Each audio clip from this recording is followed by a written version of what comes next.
Fake news in Scripture. So according to Scripture, fake news is viewed as a form of bearing false witness, prohibited by the ninth commandment, Exodus 20 verses 16, representing a dangerous ancient tactic rather than a new phenomenon. The Bible warns against deceiving other people. Matthew 24 verses 4, spreading falsehoods that ruin reputations and distorting the truth to serve evil, which often leads to destruction. So we see bearing false witness. The Bible explicitly forbids spreading lies, false reports, or false rumors. Exodus 23 verses 1 and Deuteronomy 5 verses 20.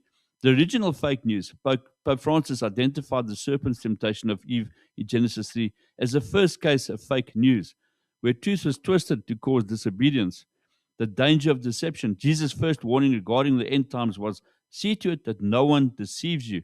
Matthew 24 verses 4, highlighting the danger of false messages.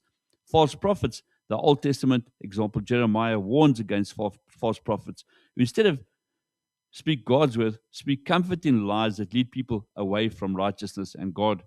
It has a destructive impact.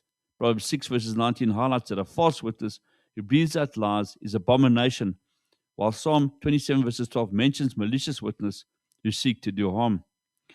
So, biblical advice on countering fake news: investigate the truth. Christians are encouraged to test all things, 1 Thessalonians 5 verses 21, and not accept information without criticizing it.